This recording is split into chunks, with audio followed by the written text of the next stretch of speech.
दोस्तों, आज की कहानी है जब एक पत्नी की याद में तड़प तड़प कर मरता है पति। कहानी पसंद आए तो वीडियो को लाइक और सब्सक्राइब जरूर करना। मरने के अलावा उसे और कोई रास्ता नहीं सूझ रहा था। जीने के लिए उसके पास कुछ नहीं था, ना पत्नी, ना बच्चे, ना मकान, ना दुकान।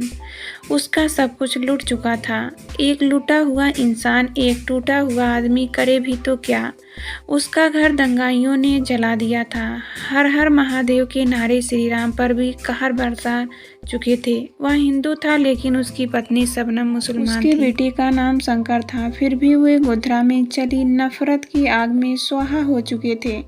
श्री राम अपने व्यापार के काम से रतलाम गया हुआ था। तभी अचानक दंगे भड़क उठे। जंगल की आग को तो बुझाया जा सकता है, लेकिन आग यदि नफरत की हो तो उस पर धर्म का पेट्रोल छिड़का जाता रहे, प्रशासन दंगाइयों का उत्साहवर्धन करता रहे तो फिर मुश्किल है उस आग का बुझाना। ऊपर से एक फोन आया प्रशासन को, लोगों का गुस्सा निकल जाने दो, जो हो रहा है होने दो। बस फिर क्या था, मौत का खून खेल चलता रहा। जिन दोस्तों ने श्री राम का विवाह करवाया था वे अब कट्टरपंथी बन चुके थे। दंगाई जब श्री राम के घर के पास पहुंचे तो किसी ने कहा, इसकी पत्नी मुसलमान है, इसे मार डालना जरूरी है। दंगाइयों में श्री राम के दोस्त भी शामिल थे। उसके एक दोस्त ने कहा, नहीं, वह श्री राम की पत्नी है, इस नाते वह भी हिंदू ही। दंगाई बोले, यह हिंदू नहीं मुसलमान है, यह अब भी नमाज पढ़ती है, रोजे रखती है, इसने अपना नाम और सरनेम भी नहीं बदला। इसने अपने बेटे का नाम जरूर शंकर रखा है, किंतु उसे शिक्षा संस्कार इस्लाम के ही दिए हैं। इस तरह श्री राम की पत्नी और बेटा मुसलमान ही हुए। श्री राम के एक दोस्त ने कहा, कृपया यह घर छोड़ दीजिए, यह हमारे दोस्त का घर है, इसमें उसकी पत्नी और बच्चे रहते हैं। कल जब वह वापस आएगा तो हम उसे क्या जवाब देंगे। दंगाई भड़क उठे, श्री राम जैसे मर्दों को जीने का कोई अधिकार नहीं है। मुस्लिम औरत से विवाह किया था तो उसे हिंदू बनाना था, हिंदुओं की तरह रहना सीखना था। ऐसे ही लोग मुसलमानों को बढ़ावा देते हैं। देखते क्या हो, खत्म कर दो सबको और आग लगा दो घर में। थोड़ी ही देर में उसकी पत्नी बच्चा आग के दावानल में घिर जलकर राख हो गए। घर से लगी हुई उसकी दुकान लूटकर जला दी गई।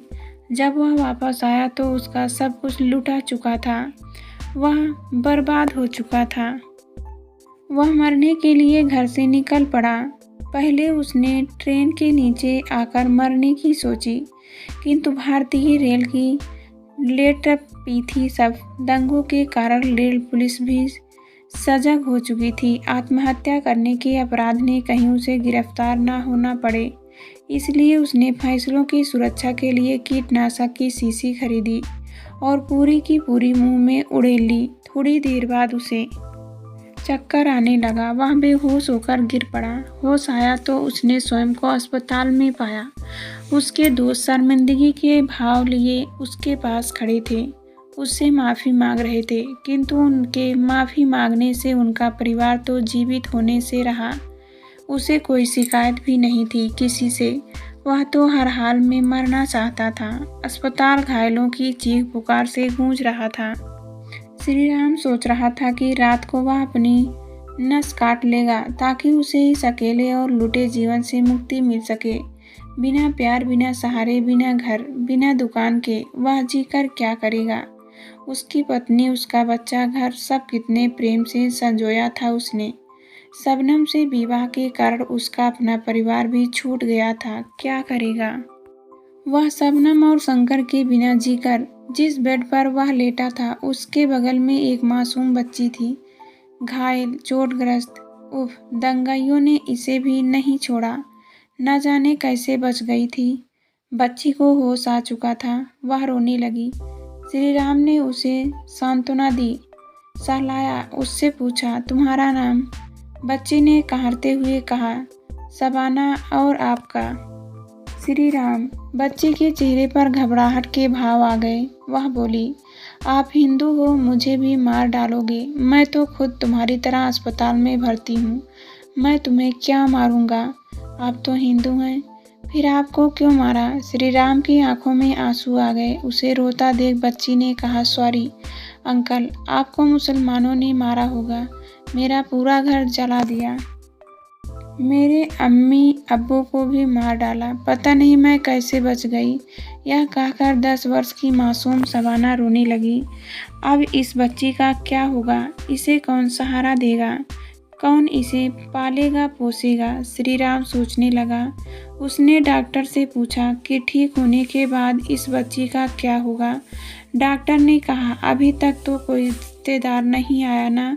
नहीं, 1-2 दिन देखते ही, वरना इत्मीखाने भिजवाना पड़ेगा। श्री राम सोचने लगा कि वह भी इस दुनिया में अकेला है और यह बच्ची भी, क्यों ना इसी बच्ची को जीने का सहारा बनाया जाए। श्री राम को शबाना में अपना बेटा शंकर दिखने लगा। उसका शबाना से मेल मिलाप बढ़ चुका था। उसने शबाना से पूछा, तुम मेरी बेटी बनोगी? लेकिन आप तो हिंदू हैं। ठीक है, तो मैं मुसलमान बन जाता हूँ। नहीं अंकल, आप मुसलमान मत बनना, नहीं तो आपका भी घर जला देंगे। तो तुम हिंदू बन जाओ। नहीं अंकल, मैं हिंदू नहीं बनूंगी। हिंदू लोग अच्छे नहीं होते, वे लोगों को मार डालते हैं, घर जला देते हैं। तो फिर तुम ही बताओ, मेरी बेटी कैसे बनोगी? शबाना ने दिमाग पर जोर लगाया, फिर कहा, अंकल आप हिंदू हैं, मैं मुसलमान। जब मुसलमान दंगे करेंगे तो मैं आपको बचाऊंगी, और जब हिंदू दंगे करेंगे तो आप मुझे बचाना। क्यों, ठीक है ना अंकल? हाँ ठीक है, कहकर श्री राम उदास हो गया। वह कैसे समझाए इस मासूम को कि दंगइयों का कोई धर्म नहीं होता तो उसकी पत्नी शबनम और बेटा शंकर जिंदा होते। शैतानों का कोई इनाम नहीं होता। बहरहाल हुआ यूं कि श्री राम ने आत्महत्या का विचार त्याग दिया और शबाना को अपनी गोद में लिए शेष जीवन जीने में जुट गया।